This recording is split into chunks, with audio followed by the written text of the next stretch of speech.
नमस्कार विद्यार्थी मित्रांनो, एकाग्र अकॅडमीमध्ये तुमचं सहर्ष स्वागत आहे. आपण बघू शकता PYQ सिरीज चालवलेली होती. आपले प्रॉपरली बघू शकता इतिहास झालं, भूगोल झालं, पॉलिटी झालं. या वीकमधलं आपल्याला सायन्स आणि अर्थशास्त्र जे इकॉनॉमिक्स आपलं बाकी होतं. या वीकमध्ये आपण बघू शकता गट ब चे 3 पेपर डिस्कस करत आहोत. 2019चा, 2020चा आणि 2023चा. फर्स्ट वीकमध्ये 2022 आणि 2024चा आपण ऑलरेडी डिस्कस केलेला आहे.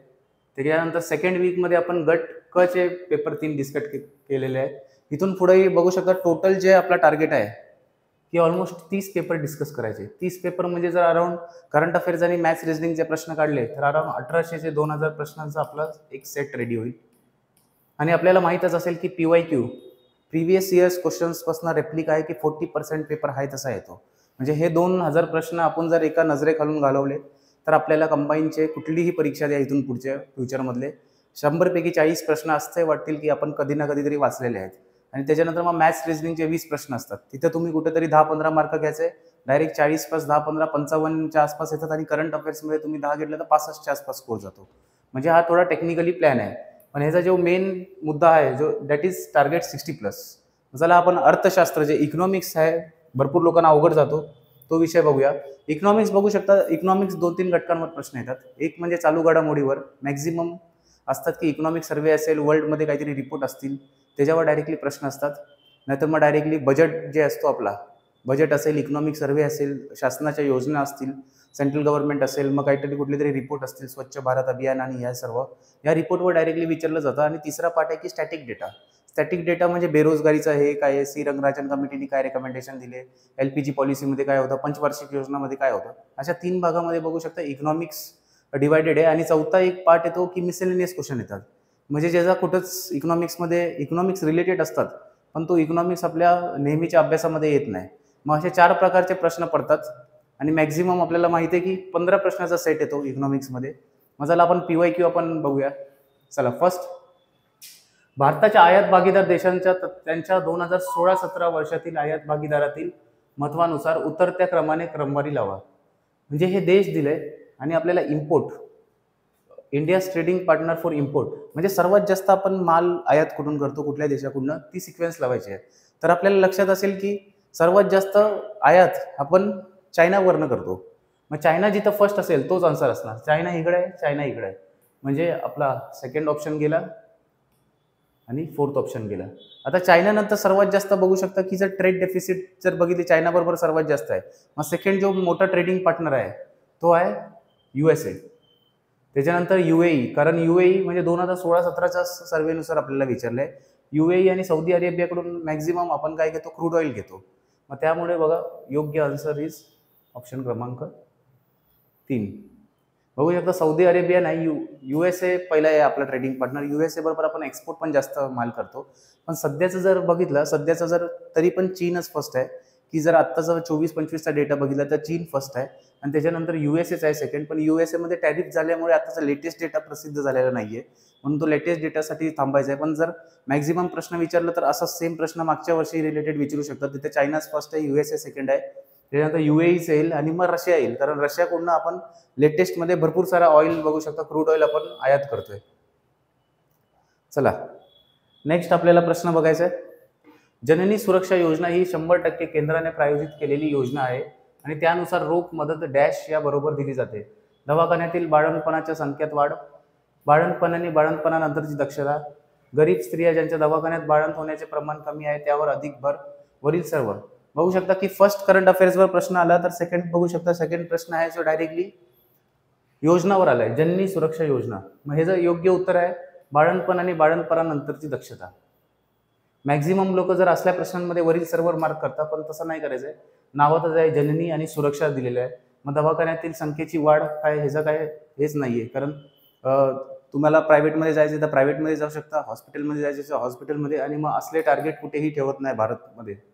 गरीब स्त्रिया ज्यांच्या दवाखान्यात बाळंत होण्याचे प्रमाण कमी आहे त्यावर अधिक भर, असं पण काही नाही. कारण गरीब आणि श्रीमंत हे जी आपण व्याख्या थोडीफार बघू शकता, भरपूर कॅस्केडिंग इफेक्ट आहे. कॅस्केडिंग म्हणजे आपल्याला अजून परफेक्टली डेटाच नाही. जर ग्रामीण भागात कोणतरी समजा श्रीमंत व्यक्ती असेल आणि जर हॉस्पिटॅलिटी अवेबिलिटीज नसेल मग काय करणार. मग तिथं कुठंतरी बघू शकता हा पॉईंट इज नॉट व्हॅलिड. म्हणून द बेस्ट बाळंतपण आणि बाळंतपणानंतरची दक्षता. नेक्स्ट क्वेश्चन, थॉमस पिकेटीचे पुस्तक कॅपिटल 2013 खालीलपैकी कशाचे विश्लेषण करते? भांडवली अर्थव्यवस्थेचे फायदे, भांडवली अर्थव्यवस्थेचे तोटे, विकसित जगामध्ये तीव्र असमानतेचा उदय, विकसनशील जगामध्ये तीव्र असमानतेचा उदय. लक्षात ठेवा, इकॉनॉमिक्स आणि सायन्स हे असे दोन विषय आहे की तुम्हाला प्रश्न थोडा इंग्लिशमध्ये पण बघायचा आहे आणि मराठीमध्ये पण बघायचा आहे. कधी कधी ओरिजिनल प्रश्न इंग्लिशमध्ये बनलेला असतो, त्याचा ॲक्च्युली ट्रान्सलेशन चुकीचं होतं आणि मग मराठीत आपल्याला तो प्रश्न कळत नाही. मग ह्या दोन विषयासाठी लक्षात ठेवायचं की इंग्रजी आणि मराठी दोन्हीमध्ये प्रश्न आपल्याला बघायचा आहे. मग थॉमस पिकेटी या कॅपिटल बुकमध्ये कॅपिटल नावातच आहे की पैसा कुठेतरी असणार. मग हे बघू शकता कॅपिटलिस्ट इकॉनॉमी हेच नाही, डिसएडव्हान्टेज आणि ॲडव्हान्टेज तर नसणारच.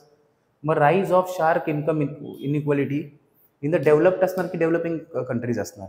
मग जर थॉमस पिकेटी बोलतोय तर मॅक्झिमम जे असणार ते डेव्हलप कंट्रीजसाठी विचारलेले असणार, म्हणजे विकसित देशांसाठी. मग विकसित जगामध्ये तीव्र असमानतेचा उदय म्हणजे फक्त क. येस, ऑप्शन क्रमांक 3. नेक्स्ट, दारिद्र्य मापना संबंधातील तेंडुलकर समितीच्या पुढीलपैकी म्हणजे आपल्याला सूचना केल्या आहेत. तेंडुलकर समिती 2009ला 12ला रेकमेंडेशन, 8-9च्या आसपास, 6-7च्या आसपास होती. 12ला पण रेकमेंडेशन दिले. बरेच सारे 2009ला 12ला वेगवेगळे बघू शकता की समित्या होत्या. त्या 3-4 जे समिती आहे, सी रंगराजन असेल, तेंडुलकर असेल, त्याच्यानंतरची पण जे समिती असेल, लकडवाला समिती असेल, या सर्व जे 73 पासून जे समिती आहे एकदा सर्व करून घ्यायचे. इकॉनॉमिक्सवर आलटून पलटून प्रश्न येतात त्याच्यावर. उष्मांकाधारित दारिद्र्य रेषेच्या संकल्पनेनुसार दूर जाणे, दारिद्र्य रेषा उष्मांकाधारित न ठेवणे म्हणजे calories need to move away from anchoring the poverty line to calorie based norm. दारिद्र्याचे अंदाज मापन करण्यासाठी वेगवेगळ्या वस्तू गटांसाठी वेगवेगळ्या संदर्भ कालावधी विचारात घेणे, शिक्षण व आरोग्यासाठी केलेल्या व्यक्तिगत खर्चाचा समावेश करणे, असे जे प्रश्न असतात हे बघू शकता की ब्रॉडर वेमध्ये स्टेटमेंट दिलेलं आहे. असा कुठला स्टॅटिक डेटा नाही दिला की 50 रुपये असणार, 47 रुपये असणार, 500 कॅलरी असणार, 600 कॅलरीज. मग असे जे थोडं एक्झॅजरेटेड आणि ब्रॉडर वेमध्ये स्टेटमेंट असतात शक्यतो इकॉनॉमिक्समध्ये राईटच असतात. मग हे तिन्ही पण स्टेटमेंट राईट आहे, म्हणजे आन्सर विल बी वरील सर्व. नेक्स्ट, आर्थिक सुधारणानंतर 1990-91 ते 2012-13 या काळात स्थूल देशांतर्गत उत्पन्नाचा दर प्रवृत्ती कशी दर्शवते? स्थिर, घटती, वाढती, वरीलपैकी कोणतेही नाही. लक्षात ठेवा, जर पार्लेजी बिस्किट 50 पैशाला भेटत होतं 1990ला, तर 2012-13ला किती भेटत होतं? त्याच्यानंतर पेट्रोल जर तिथं तेवढ्या पैशाला भेटत होतं तर 2012-13ला किमती किती होत्या? तसेच जे एज्युकेशन असेल, नोकरी असेल, पेमेंट असेल, हे कुठला आपल्याला इफेक्ट दिसला जीडीपीमध्ये? तर जीडीपीमध्ये नेमका राईज दिसला. राईज म्हणजे वाढती, इन्क्रीजिंग जीडीपी ग्रोथ.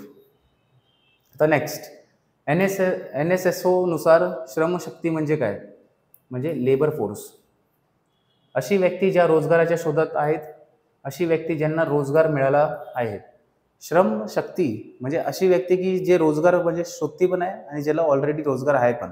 हे दोन्ही पण येणार आणि ह्याचं जे योग्य उत्तर आहे ऑप्शन क्रमांक 4 ए आणि ब दोन्हीही. टेक्निकॅलिटी समजा, श्रमशक्ती लेबर फोर्स विचारले. लेबर फोर्समध्ये असे पण असणार जे ऑलरेडी कामं करतायत आणि असे पण व्यक्ती जे ऑलरेडी कामं शोधतायत. मग दॅट इज टेक्निकल. इकॉनॉमिक्स कधी पण ब्रॉडर विषय, इकॉनॉमिक्स असा विषय आहे की ब्रॉडर वेनीच आपल्याला थिंकिंग करायचं आहे. इतिहास भूगोल सारखा स्टॅटिक नाही की जर महाराष्ट्राची राजधानी मुंबई हा स्टॅटिक आहे, उपराजधानी महाराष्ट्राची नागपूर स्टॅटिक डेटा आहे, ह्याच्यात काही चेंजेस नाही होणार. पण इकॉनॉमिक्स थोडा ब्रॉडर परस्पेक्टिव्हनीच आपल्याला बघायला लागतं. चला 62 नंबर, व्यापारी बँकेने दिलेल्या कर्जावरील व्याजदरासाठी वर्ष 2010 मध्ये लागू केलेल्या पायाभूत दर मोजणीमध्ये पुढीलपैकी कोणत्या बाबीचा विचार केला जातो? निधीवरील खर्च, रेपो रेट, रोकड रोखता प्रमाण ठेवण्यासाठी येणारा खर्च, कमीत कमी परतावा दर, cost of funds, repo rate, cost of maintaining CRR, minimum rate of return. म्हणजे बेस रेट कॅल्क्युलेशन जे आहे कमर्शियल बँकचं for the purpose of lending into which of the following factors. Base rate आणि repo रेटचा काहीच संबंध नाहीये. मग आपल्याला बघू शकता की जर ऑप्शन बी काढला तर इकडं गेला, इकडं गेला, इथं पण गेला. मग डायरेक्टली एकच ऑप्शन आहे, ऑप्शन क्रमांक 2 ACD. येस.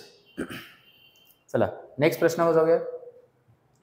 मुद्रा योजनेच्या उद्दिष्ट असंघटित, बिन नोंदणीकृत, नॉन कॉर्पोरेट छोट्या उद्योगधंद्यांना वित्त पुरवठा करणे. मिसिंग मिडल, हरवलेले मध्य म्हणजे छोट्या उद्योगांची पुढच्या टप्प्यापर्यंतची प्रगती करण्याची प्रक्रिया दुर्बल असणे. बरोबर काय आहे? म्हणजे the purpose of Mudra is to provide finance to non corporate small businesses. बघू शकता मुद्रा लोन आणि हे सर्व तुम्ही डिस्कस करत असणार. It is correct. मुद्रा लोन छोट्या बिझनेससाठीच आपल्याला दिले जातात. Next, the missing middle implies a week process of graduation of small firms. हे पण बरोबर आहे. मिसिंग मिडल म्हणजे जे मध्ये सगळे बिझनेसमॅन आहेत, म्हणून बघू शकता ह्याचा आन्सर आहे अ व ब दोन्ही.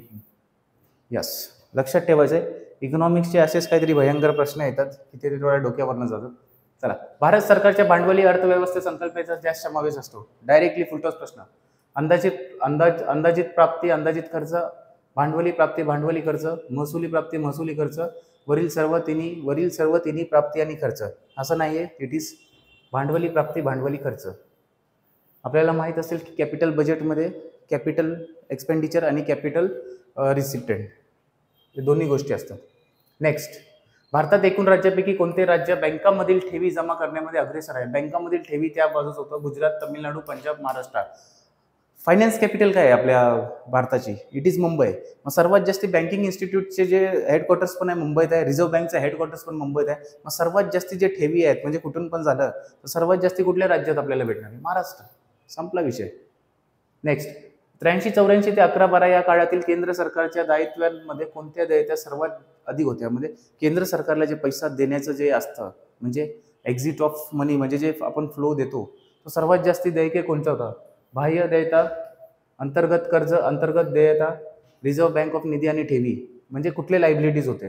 तर आपल्याला माहित असेल की इंटरनल लायबिलिटीज भरपूर आहे. इकडून तिकडून कर्ज घेऊन इकडे तिकडे देणं आणि हे सर्व हे केंद्र सरकारचं हे आहे. चला, जेंडर बजेटिंग, लिंग अंदाजपत्रक म्हणजे काय? तर आता एक असा प्रश्नपत्र पत्रिका होती की ज्यात डायरेक्टली विचारलेलं आहे की जेंडर बजेटिंग कधी सुरू करण्यात आली. यामध्ये डायरेक्टली विचारलं की लिंग अंदाजपत्रक म्हणजे जेंडर बजेटिंग आहे काय? अधिक लिंग समान समाजासाठी वित्तीय तरतूद, अधिक लिंग असमान समाजासाठी वित्तीय तरतूद, मानवी विकास साध्य करण्यासाठी वित्तीय तरतूद. मानवी विकास आणि लिंग हे काय हे नाही. प्रत्येक नागरिकाच्या समानतेसाठी वित्तीय. प्रत्येक नागरिक असतं तर लिंग अंदाजपत्रक कशाला पाहिजे? आणि लिंग अंदाजपत्रक म्हणजे काय की सर्व महिला आणि सर्व पुरुष समान, सर्वांसाठी समान हे पाहिजे. म्हणून असमान असं काही वर्डच येणार नाही. मग अधिक लिंग समान समाजासाठी वित्तीय तरतूद. यस. नेक्स्ट, खालील विधाने लक्षात घ्या. आर्थिक नियोजनाच्या पहिल्या 4 दशकांमध्ये वस्तू करांवरील भर वाढला होता. त्यांच्या वस्तू करांच्या केंद्र सरकारच्या एकूण कर उत्पादनामध्ये सन 1990-91 मध्ये 84% हिस्सा होता. अप्रत्यक्ष कर उत्पन्न व एकूण कर उत्पन्नाचे गुणोत्तर 2016-17 मध्ये 51.60% इतके होते. चुकीचं ओळखायचं आहे आपल्याला. बघू शकता की ह्याच्यात प्रश्न पण परफेक्टली वाचायचा की चुकीचं काय विचारलंय. तर आर्थिक नियोजन म्हणजे during the first 4 decades of the economic planning म्हणजे 40 वर्ष पहिल्या 4 दशकांमध्ये the reliance on commodity taxation had increase. Yes, बघू शकता की वस्तू करांवरील भर वाढलेला आहे. Yes, it is right. Second, वस्तू करांच्या केंद्र सरकारच्या एकूण कर उत्पादनामध्ये 1990-91 मध्ये 84% हिस्सा होता. येस, त्याच्यानंतर आपण एलपीजी पॉलिसी आणली आणि त्याच्यानंतर मग सगळं डिवायडेड झालं. अप्रत्यक्ष कर इनडायरेक्ट टॅक्स जे आहे उत्पन्न व एकूण कर उत्पन्नाचे गुणोत्तर 51.60% हे पण राईटच डेट आहे. याच पेपरमध्ये 16-17चा पण अजून एकदा तो प्रश्न विचारलेला होता की इम्पोर्टवर आणि हे पण विचारलं. म्हणजे बघू शकता की सायंटिस्ट म्हणजे त्या इकॉनॉमिक्स रिलेटेड जेवढे पण ऑथर आहे त्याच्यावर प्रश्न आला, योजनांवर प्रश्न आला, करंट अफेअर जे मॅक्झिमम जे इकॉनॉमिक सर्वे आहे त्याच्यावर प्रश्न येतोय. यस, आणि बजेटवर पण प्रश्न आला. चला, बिगर अनुसूचित बँका. आता बँकिंगवर प्रश्न आला. बिगर अनुसूचित बँका म्हणजे अशा बँका की ज्या भारतीय रिझर्व्ह बँक कायदा 1934च्या डॅश सूचीमध्ये समाविष्ट नाहीत. दुसऱ्या, पहिल्या, तिसऱ्या वरीलपैकी नाही. शेड्यूल बँक्स आहेत ते आरबीआय ऍक्ट नुसार सेकंड शेड्यूल मध्ये समाविष्ट आहेत म्हणजे 69चा ऑप्शन क्रमांक 1. चला, नेक्स्ट, मध्यावधी राजकोषीय सुधारणेचा अंतिम उद्देश काय आहे? म्हणजे the ultimate aim of medium term fiscal reform is to कर्ज चिरस्थायी पातळीपर्यंत घटविणे, राजकोषीय तुटीत वाढ करणे, चालू खात्यावरील तूट कमी करणे, अर्थसहाय्य कमी करणे. म्हणजे याचं विचारलं ब्रिंग डाऊन डेप्ट to sustainable development, increase fiscal deficit, reduce current account deficit, reduce subsidies. म्हणजे medium term fiscal reform. Medium term fiscal reform मध्ये एकच आहे बघू शकता जे करंट अकाउंट आहे. करंट म्हणजे चालू खात्यावरील तूट कमी करणे. यस, फक्त ऑप्शन सी असणार. यस, 2019चा पेपर आहे आणि हा आपल्याला झालेला आहे. आता हा जो पेपर आहे तो 2020चा आहे आणि 2020 मध्ये इकॉनॉमिक्स भरपूर सोपं आलेलं. म्हणजे लोकांना पॉलिटी हार्ड तिथं केलं आयोगाने आणि इकॉनॉमिक्स सोपं केलं. आता प्रश्न बघा कशा आले. स्टॅटिक आला. ज्यांनी स्टॅटिक डेटा चांगला केलाय 2020 मध्ये 15 पैकी 10च्या वरच स्कोर केला. चला, हरित क्रांतीनंतर डॅश हे सर्वात जास्त उत्पादनात वाढ दर्शवणारे प्रमुख अन्नधान्य होते. तांदूळ, बाजरी, मका, गहू. लोकांनी तांदूळ मार्क केलं, पण सर्वात जास्त जे होतं त्याच्यानंतर आपण भर दिला गहूवर दिला, वीट. यस. त्याच्यानंतर राष्ट्रीय ग्रामीण रोजगार हमी कायदा, एनरेगा.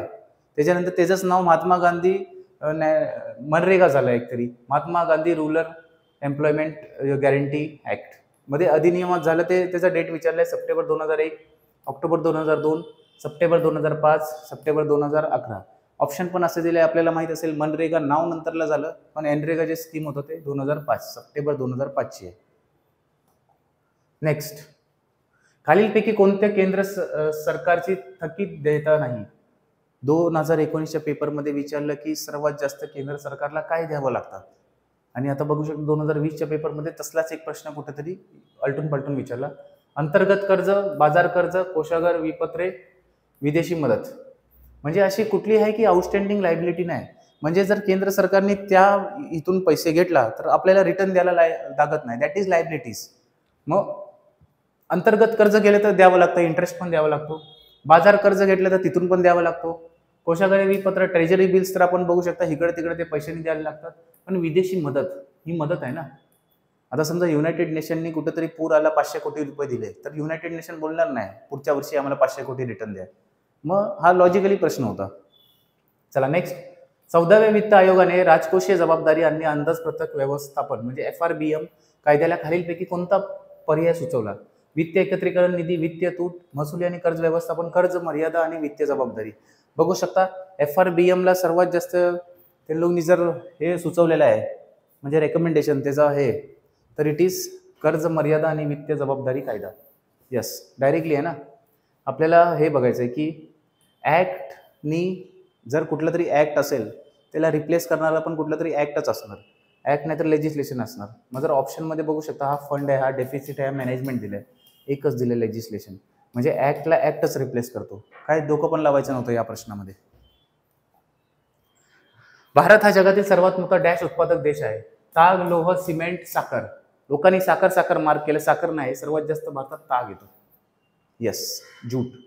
1950-51 ते 2013-14 या काळात भारतातील स्थूल राष्ट्रीय उत्पादनातील द्वितीय क्षेत्रांचा हिस्सा डॅश टक्क्यांनी वाढला. म्हणजे सेकंडरी सेक्टर आहेत, म्हणजे आपलं प्रोडक्शन, त्याच्यात किती ग्रोथ झालेला आहे.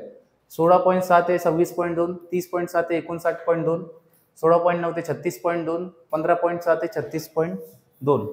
आपल्याला हे जर योग्य हे बघायचं की किती ग्रोथ किती झालंय. सेकंडरी सेक्टर आपल्याला माहिती असेल प्रोडक्शन, जिथं मॅक्झिमम प्रोडक्शन होतात, आणि भारतात हेच सेकंडरी सेक्टर भरपूर पाठी राहिलेलं आहे. पण ह्या बघू शकता की 50 वर्षाच्या 60 वर्षाच्या गॅपमध्ये 16.6 ते 26.2 पर्यंत आपण ग्रोथ नोंदवलेली आहे.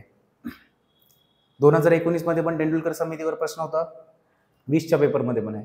तेंडुलकर समितीनुसार 11-12 मध्ये भारतात दारिद्र्य रेषेखालील लोकसंख्येचा शेकडा प्रमाण किती होता? 21.9, 27.5, 37.2, 42.9. तर हे डायरेक्टली आहे की आपल्याला आन्सर माहित असेल की जर तेंडुलकर समितीचा चांगला अभ्यास केला तर इट इज 21.9. तेंडुलकर समिती असेल, लकडवाला समिती असेल, सी रंगराजन समिती असेल, हे सर्व समितीचे बघू शकता त्यांचे रेकमेंडेशन आणि सर्व आपल्याला बघायचे की कॅलरीज बेसवर किती केले आणि काय केले. चला नेक्स्ट, राष्ट्रीय लोकसंख्या धोरण. पुन्हा एकदा लोकसंख्या धोरणावर प्रश्न आले, डेमोग्राफीवर प्रश्न येतात, सेन्सिसवर प्रश्न येतात. राष्ट्रीय लोकसंख्या धोरण 2000चे तत्कालिक ताबडतोबचे उद्दिष्ट काय होते? लक्षात ठेवा, तत्कालिक लिहिलंय, म्हणजे प्रश्नातच दिलंय की उद्दिष्ट तत्कालीन आहे, म्हणजे एकच असणार कुठला तरी. मग पहिले तर मल्टीलाईनच खोडून टाका, फक्त आता फक्त बघू शकता ह्याच्यातलंच काहीतरी उत्तर असेल. चला, आयोगाच्या पायाभूत सुविधांच्या गरजांची पूर्ती करणे व मूलभूत प्रजनन आरोग्य सुविधा उपलब्ध करणे. एकूण प्रजनन दर हा बदली दराच्या पातळी इतकी कमी करणे. हा काही तत्कालीन गोल नसू शकतो. एकूण प्रजनन दर लगेच आपला चेंज नाही होत. सर्व मुलांचे सार्वत्रिक लसीकरण करणे. सर्व मुलांचे लसीकरण एवढ्या छोट्या ह्याच्या शॉर्ट स्पॅनमध्ये पॉसिबलच नाहीये. मग बघू शकता की जे तत्कालिक गोल होतं की आरोग्याच्या पायाभूत सुविधांची गरजांची पूर्ती करणे व मूलभूत प्रजनन आरोग्य सुविधा उपलब्ध करणे, म्हणजे फक्त इट इज इन ऑप्शन क्रमांक 4. नेक्स्ट, खालीलपैकी कोणत्या महत्वाच्या तत्वावर आधारित विश्व व्यापार संघटना वर्ल्ड ट्रेड ऑर्गनायझेशनचा करार आहे? भेदभाव नाही, सर्वात अनुकूल राष्ट्र, राष्ट्रीय वागणूक, वरीलपैकी कोणतेही नाही. म्हणजे कशावर आपल्याला बघू शकता की युनायटेड नेशननी हे केलेलं आहे. आयोगाने जेव्हा फर्स्ट आन्सर किती दिली तेव्हा सर्वात अनुकूल राष्ट्र असा प्रकार केला आन्सरमध्ये. सेकंड आन्सर कीमध्ये प्रॉपर केलं की भेदभाव नाही. म्हणजे वर्ल्ड ट्रेड ऑर्गनायझेशनमध्ये कुठलाही देश गेला, भलेही तो नंबर 1 GDPचा युनायटेड स्टेट्स ऑफ अमेरिका असो, 5व्या नंबरचा भारत असो, या लास्ट नंबरचा अफगाणिस्तान असो, कुठलाही भेदभाव होणार नाही आणि सगळ्यांना प्रॉपरलीच बघू शकता फंड्स आणि हे भेटतं, ट्रीटमेंट भेटते. म्हणूनच त्यांचं जे तत्व आहे भेदभाव नाहीवर आधारित आहे. चला नेक्स्ट खालील विधाने विचारात घ्या. राष्ट्रीय कृषी विकास योजना ही 11व्या पंचवार्षिक योजनेच्या काळात सुरू करण्यात आली. समकालिक एकात्मिक एकत्रित फलोत्पादन विकास उपक्रम 12व्या पंचवार्षिक योजनामध्ये काळात सुरू झाली. ही पंचवार्षिक योजना राष्ट्रीय कृषी योजना ही ठीक आहे.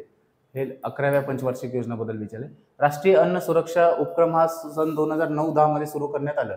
आणि आपल्याला ह्याच्यात विचारले की चूक काय, चुकीचं काय. येस, आता हा थोडा एक लॉजिक लक्षात ठेवा.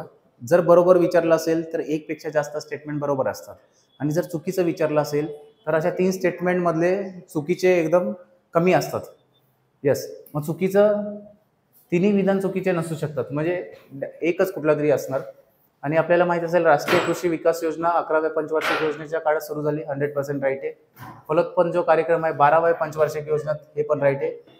राष्ट्रीय अन्न सुरक्षा आहे की 2009-10 मधलीच नाहीच आहे. That is the only wrong option. Next, सन 2018-19 मध्ये भारतातील निर्यात उत्पादन क्षेत्राचा हिस्सा सर्वाधिक काय होता? हा प्रश्न असल्या प्रकारचा प्रश्न आयोगाने इथून पूर्वी 7 ते 8 वेळा विचारलाय. 2020चा पेपर आहे आणि 18-19चं बघू शकता निर्यात विचारली, एक्सपोर्ट विचारले. समजा 2025चा पेपर होणार आहे, म्हणजे लक्षात घ्या 2023-24चाच डेटा विचारणार मग. आणि हे 23-24च्या डेटासाठी आपल्याला इकॉनॉमिक सर्व्हिसेस रेफर करावा लागतो. चला, ताग वस्तू, तयार कपडे, अभियांत्रिकी वस्तू, रत्ने आणि दागिने. मग सर्वात जास्त कसला हिस्सा होता की इंडियाज एक्सपोर्टमध्ये भारत सर्वात जास्त एक्सपोर्ट काय करतं? इट इज अभियांत्रिकी वस्तू. म्हणून बघू शकता की पुणे असेल, हैदराबाद असेल, त्याच्यानंतर बँगलोर असेल, हे सगळे IT पार्क्स आहेत. आपण थर्ड पार्टी जनरेशनवर भारताचे इंजिनियर्स काम करतात. म्हणजे US ची कंपनी असेल आणि त्यांचं सगळं ॲप डेव्हलपमेंट सगळं भारतातनं स्टेटस चालतं. आणि म्हणूनच मग त्याच कामाला आपण बोलतो की निर्यात होणं ना. म्हणजे अभियांत्रिकी सर्व इंजिनिअरिंग गुड्स असतील, IT टेक्नॉलॉजी असतील, सर्व्हिसेस असतील, हे सगळं आपण निर्यात करतोय.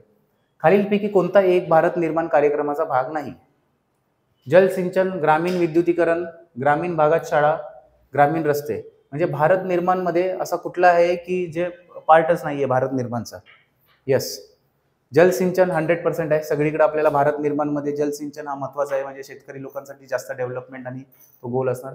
ग्रामीण विद्युतीकरण पण बरोबर आहे की सगळ्यांसाठी बघू शकता उज्ज्वला स्कीम असेल, हे सर्व जे आपण राबवलेलं आहे. ग्रामीण रस्ते पण पाहिजे ना, कुठे कनेक्टिव्हिटीसाठी हे होतात.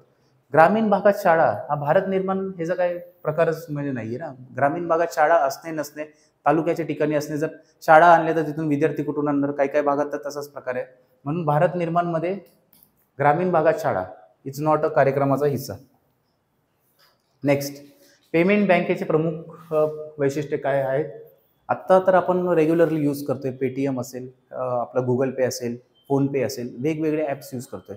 पण 2020 म्हणजे कोविडच्या आसपास, कोविडमध्ये ही परीक्षा पुढे पोस्टपोन झाली आणि 4 सप्टेंबर 2021ला पार पडली. आणि त्या टायमाला बघू शकता पेटीएम आणि या सगळ्या पेमेंट बँका नुकताच बघू शकता RBIने गाईडलाईन्स दिलेले आणि बिल काढलेले की पेमेंट बँकेचे वेगवेगळे नॉर्म्स ठरवण्यात आलेले होते. डायरेक्ट त्याच्यावर प्रश्न विचारण्यात आला. प्रति व्यक्ती ₹1 पर्यंत ठेवी स्वीकारणे, ATM व डेबिट कार्ड देण्यास परवानगी, ATM कार्ड देण्यास परवानगी, कोणत्याही स्वरूपात कर्ज देता येणार नाही. अच्छा, म्हणजे पेमेंट बँकचं आपल्याला योग्य वाक्य आपल्याला बघू शकता की योग्य वाक्य आपल्याला बघायचं आहे.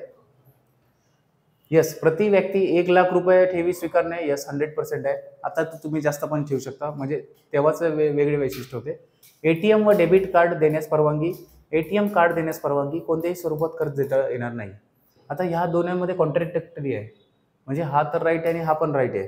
कोणत्याही स्वरूपात कर्ज देणार येणार नाही, कारण पेमेंट बँक कर्ज देणार, मग त्यांच्याकडे ठेवीच आपण ठेवणार नाही डिपॉझिट, तर म्हणजे कर्ज कसा म्हणजे मॅक्झिमम देणार? कारण RBIच्या गाईडलाईन्सनुसार ते त्यांना लोन काढावं लागेल मग दुसरा, म्हणजे पब्लिकला लोन देण्यासाठी. म्हणजे आणि ड तर राईट आहे. आता बघू शकता ATM व डेबिट कार्ड हे दोन, आणि ATM आणि डेबिट कार्ड ऑलमोस्ट सेमच असतं, म्हणून हा is a blunder option. ATM card परवानगी देणे इट इज परफेक्ट, म्हणजे क आणि ड, ऑप्शन क्रमांक 1. इकॉनॉमिक्स एलिमिनेशनचा बघू शकता विषय आहे. याच पेपरमध्ये तेंडुलकर समितीवर प्रश्न आला, मागच्या पेपरमध्ये पण तेंडुलकर समितीवर प्रश्न आला, याच पेपरमध्ये रंगराजन समितीवर पण प्रश्न आला. आता बघा आयोग कसं करतं, हा ओरिजिनली बनलेला प्रश्न आहे इंग्लिशमध्ये, ट्रान्सलेट बघू शकता, रंगराजन कमिटी दिलं, इथं समिती पाहिजे होती.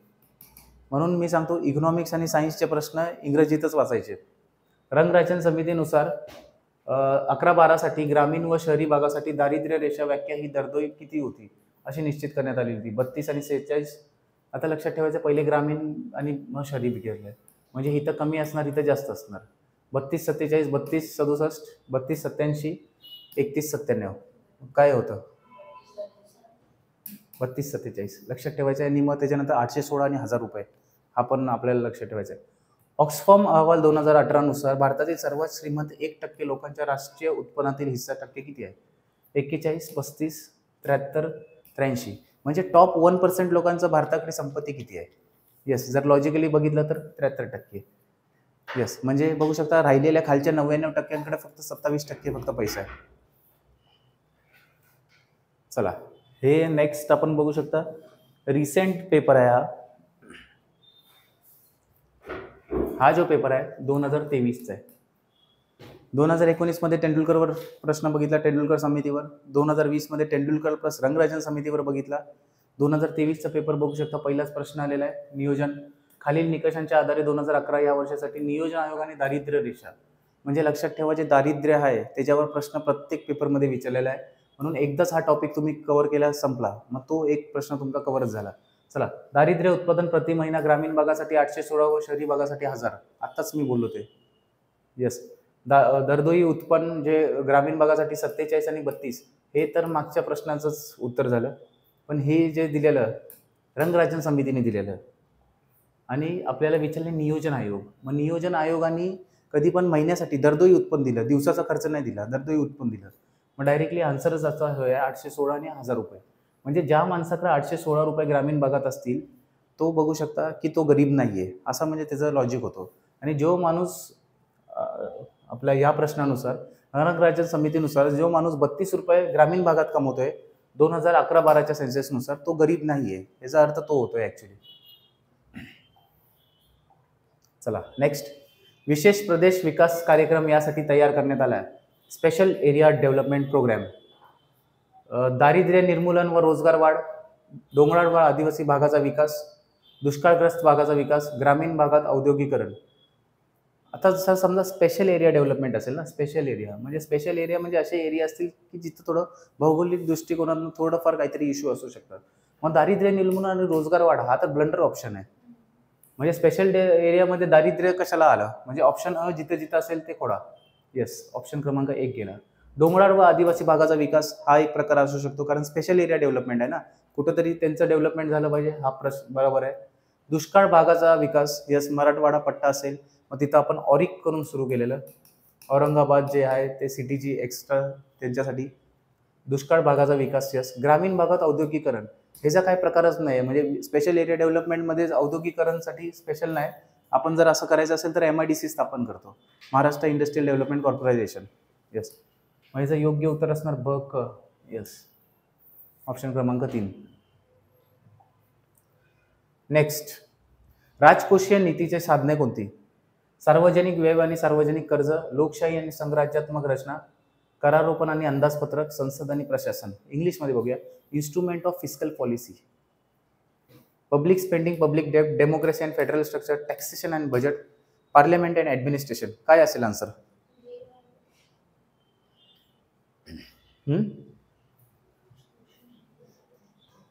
Fiscal policy. फिस्कल पॉलिसी आपल्याला बघू शकता कोण हे करतं. फिस्कल पॉलिसी जे असतं ते बघू शकता की मॉनिटरी पॉलिसी आहे जी RBI बनवते, आणि फिस्कल पॉलिसी गव्हर्नमेंट बनवते. आणि फिस्कल पॉलिसी म्हणजे काय, बजेट झालं. मग टॅक्सेशन आणि बजेट इज द 100% राईट, म्हणजे जिथं ऑप्शन सी असणार तोच आन्सर असणार, म्हणजे या दोघांमध्ये आहे. आता हे गेला, हे गेला. आता दोघांमध्ये बघू शकता सी कॉमन आहे, ए आणि बी बघायचे. डेमोक्रेसी अँड फेडरल स्ट्रक्चर आणि फिस्कल पॉलिसी म्हणजे लोकशाही आणि राजकोषीय नीती, हे म्हणजे काहीतरी वैसे वर्षा चुकीचा ऑप्शन आहे, म्हणजे बी खोडाच, म्हणजे डायरेक्टली आन्सर भेटतो अ आणि क. म्हणजे सार्वजनिक व्यय आणि सार्वजनिक कर्ज आणि आपलं टॅक्सेशन अँड अंदाजपत्रक, बजेट. नेक्स्ट, पुन्हा एकदा कृषी योजनेवर प्रश्न विचारण्यात आला, त्याच्यानंतर मनरेगावर प्रश्न विचारण्यात आला, म्हणजे स्कीमवर. आता बघू शकता उज्ज्वल डिस्कॉम ॲश्युरन्स योजना कोणी सुरू केली? केंद्र सरकार, राज्य सरकार, महाराष्ट्र विद्युत बोर्ड, जीवन विमा निगम. बघू शकता उज्ज्वल डिस्कॉम ही इलेक्ट्रिसिटी रिलेटेड बघू शकता ही महत्त्वाची स्कीम आहे आणि ही जी सुरू केलेली आहे इट इज केंद्र सरकार पुरस्कृत स्कीम आहे. चला नेक्स्ट. ऑगस्ट 1991 मध्ये भारतातील कर सुधारणा शिफारसीसाठी खालीलपैकी कोणती समिती नियुक्त करण्यात आली होती? डॉक्टर राजा जे Chelliah, M Narasimham, doctor Sukhamoy Chakravarty, doctor Abid Hussain. Committee to recommend tax reform. Tax रिफॉर्मसाठी विचारलंय. नरसिंहन समिती आपल्याला माहित असेल की बँकिंग रिलेटेड आहे, मग टॅक्स रिलेटेड असणारच नाही. सेम आहे की सुखमय चक्रवर्ती आणि हे पण आन्सर नाहीत. राजा चेलिया यांनी टॅक्सवर हे केलं. आता मग आपल्याला लक्षात ह्या इथून काय करायचं, जे कमिटीज बनलेले आहेत त्याच्यावर आपल्याला एकदा संपूर्ण अभ्यास करायचा आहे. आणि मॅक्झिमम जे कमिटीज झाल्या 70 ते 2000च्याच या 30 वर्षात झाल्यात. चला 2011-12 मध्ये एकूण श्रमशक्तीवर पहिला एकदा प्रश्न झालेला, पुन्हा एकदा आला. श्रमशक्तीमध्ये स्वयंरोजगार, नियमित रोजगार, प्रासंगिक रोजगाराचा काय हिस्सा होता? म्हणजे सेल्फ एम्प्लॉयड, रेग्युलर एम्प्लॉयड आणि कॅज्युअल लेबर्स.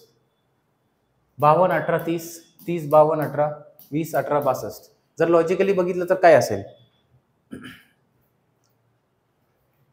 सेल्फ एम्प्लॉयड जे आहेत, स्वतः म्हणजे स्वतः ज्यांनी दुकान चालू केले असेल, स्वतः भाजी विकतायत, that is called self employment. मग सेल्फ एम्प्लॉयमेंट भारतात जास्त दिसून येते, म्हणजे स्वयंरोजगार 52%, म्हणजे सर्वात जास्त. त्याच्यानंतर नियमित रोजगार म्हणजे रेग्युलर एम्प्लॉईज, म्हणजे एक मी कंपनी स्थापन केली स्वतःची आणि मी कामाला ठेवतोय. जसं समजा जर मी हा क्लास सुरू केला आहे आणि प्रोफेसर लोकांना कामाला ठेवतोय, दॅट इज रेग्युलर.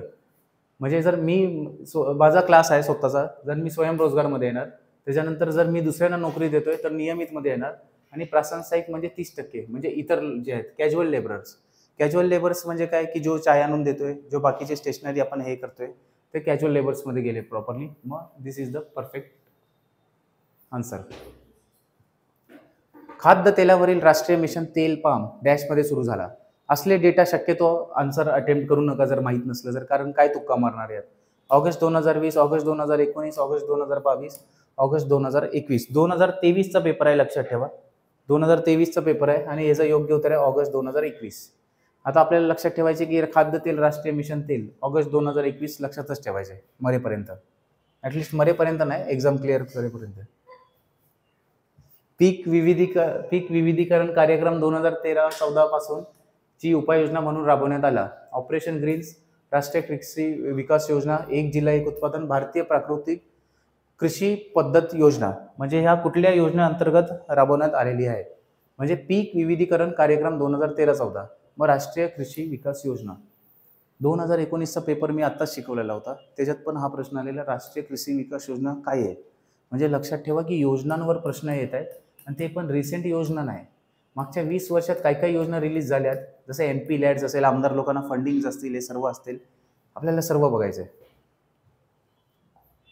नेक्स्ट. 21-22 दरम्यान M3 मध्ये समाविष्ट काय आहे? M3 बघू शकता की RBI मध्ये 3-4 प्रकारचे असतात, M1, M2 मनीचं रिलेटेड, M4. मग M3 मध्ये काय असतं? पोस्ट ऑफिस बचत ठेवी, पोस्ट ऑफिसच्या एकूण ठेवी, बँकाकडील मुदत ठेवी, बँकाकडील मागणी ठेवी. म्हणजे त्याच्यात काय असतात M3 मध्ये बेसिकली असतो काय? बँकावरील मुदत ठेवी, यस 100%, आणि बँकावरील मागणी ठेवी, यस, हे दोघंच आहे. पोस्ट ऑफिस आणि हे सगळं बघू शकता डायरेक्टली आपण पैसा सेव्हिंग्समध्ये जातोय, इट विल बी M2 मध्ये येणार तो. M3 M2 मध्ये. M1 M2 इज द सर्वात लिक्विड, म्हणजे जे RBI पॉलिसी राबवते ती M2 राबवते. म्हणून NCERT मध्ये आणि स्टेट बोर्डच्या पुस्तकामध्ये हा डायरेक्ट कन्सेप्ट दिलेला आहे, एकदा सर्व बघून जायचं आहे. नेक्स्ट. 2023-24च्या अर्थसंकल्पात खालीलपैकी कोणते प्राधान्यक्रम आहेत? सर्वसमावेशक विकास, हरित वाढ, युवा शक्ती, आर्थिक क्षेत्र. यस, म्हणजे प्रायोरिटीज दिले बजेट 2023-24. म्हणजे आता जे निर्मला सीतारामन जी बजेट देतात त्या टायमाला ते एक भाषण देतात आणि त्या बुकचा कव्हर पेज असतो. मग त्याच्यानुसार असले प्रश्न जे असतात, कुठला तरी 1-2 नसतात, ऑलमोस्ट आपल्याला सर्वच हे करायचे की हे 4ही बजेटचे भाग असू शकतात. कारण आर्थिक क्षेत्र विकासाचं पण आपल्याला बघू शकता की आपल्याला बजेटमध्ये हे भेटतं. युवा लोकांसाठी कार्यक्रम जाहीर होतात, शेतकऱ्यांसाठी कार्यक्रम जाहीर होतात आणि सर्व समावेशक विकास पण होतात. म्हणजे इट विल बी अ ब क ड. असले प्रश्न तुक्के मारायचे तर वरील सर्वच मार्क करा. नेक्स्ट, 12वे वित्त आयोग आणि राष्ट्रीय आपत्ती निवारण निधीची योजना केंद्र आणि राज्यांच्या योगदानासह डॅशच्या प्रमाणात चालू ठेवण्यात आली आहे. म्हणजे 12th finance commission continuous scheme of national calamity relief fund. जर काही आपल्याला झालं इकडं तिकडं, ड्रॉट आला, हे फ्लड झाले, तर कोण किती पैसा देणार त्याच्यावर आहे. 25, 75, 50, 50, 75, 25, 90, 10 from the central and state. Okay, मग ह्याचा हे काय योगदान कोणाचा किती आहे. यस, इट इज सर्वात जास्ती पैसा कोणाकडे असतो, सरकार म्हणजे केंद्राकडं की राज्याकडं. यस, मग केंद्र जिथं जास्त असेल तोच असणार. 75, 25 नॉर्मलसाठी आहे, आणि जर ईशान्य भारतातील राज्य असतील ते 90, 10 आहे. जर इथं ईशान्य भारत विचारलं असतं, नॉर्थ ईस्ट, तर 90, 10 मार्क करायचा कधी पण. खालीलपैकी कोणते विधान अयोग्य आहेत, रॉंग विचारले. UGTSC म्हणजे युनियन टेरिटरी GST, केंद्र सरकार, केंद्रशासित प्रदेश सरकारांमध्ये गोळा केल्या जातात. म्हणजे जे UTGST आहे केंद्र सरकार आणि केंद्रशासित प्रदेशां सरकारद्वारे गोळा केला जातो, आणि IGST आहे केंद्र सरकार आणि राज्य सरकार मध्ये गोळा केला जातो. कुठला अयोग्य आहेत, दोन्ही अ ब. इनकरेक्ट विचारले आपल्याला, इनकरेक्ट, रॉंग. सर्वात पहिले तर GSTचं रिफॉर्म समजून घ्या, की जर समजा मी एक प्रोडक्ट घेतोय, समजा मी रेस्टॉरंटमध्ये जेवायला गेलो तर 5% GST लागते. तिथं बिल कसं बनतं, जर तुम्ही समजा 100 रुपये खाताय, 100 रुपयाचं काहीतरी प्रोडक्ट असेल, बिल बनताना 2.5% डिवाइड होऊन येतात है ना. जर रेस्टॉरंटमध्ये गेला असेल तर 2.5% केंद्र सरकारला जाणार, 2.5% राज्य सरकारला, आणि जे टोटल बिल बनतं मग 105 रुपयाचं बनतं. आता हे बिल वसूलतं कोण, हॉटेलवाला. आणि मग हॉटेलवाला जेव्हा GST फायलिंग करणार तेव्हा आपले आप ते टॅक्स तिकडं आपल्याला वळणार. म्हणजे केंद्र सरकार आणि राज्य सरकार गोळा करतात हे चुकीचं आहे. डायरेक्ट GST फायलिंग केल्यावर आपल्या हे होतात. ॲट द सेम टाइम केंद्रशासित प्रदेशांमध्ये सरकार, आता दादरा नगर हवेली आणि दीव दमनमध्ये सरकार आहे का, नाही आहे. म्हणजे हा ऑप्शन पण गेला, अयोग्य विचारले, दोन्ही अयोग्य आहेत. लक्षात ठेवा ना, GST रिफॉर्म्स ह्याच्यासाठीच आणला. पहिले जकात बिकात आणि हे सगळ्यामध्ये टॅक्स हे व्हायचं की तुम्ही एवढं ठेवा, आम्ही एवढं ठेवतो. GST मध्ये तर डायरेक्टली हे केलंय. चला नेक्स्ट, GST मध्ये असा पण हे प्रकार आहे की तुम्ही मुंबईमध्ये जेवत असला तरी 5% लागणार आहे, दिल्लीमध्ये पण 5%च लागणार आहे, म्हणून त्याच्यावर काय इफेक्ट नाही पडत. मानव विकास निर्देशांकांमध्ये बहुआयामी दारिद्र्य निर्देशकांचे 3 आयाम प्रतिबिंब होतात. म्हणजे मल्टी डायमेन्शनल प्रॉपर्टी इंडेक्समध्ये 3 डायमेन्शन मिररिंग होतात. कुठले कुठले आहे, आरोग्य, उत्पन्न, शिक्षण, राहणीमान. म्हणजे कुठले कुठले आहेत. सर्वात पहिले तर एक एलिमिनेट करायचं आहे. यस, एक एलिमिनेट केला तर कुठला येतोय,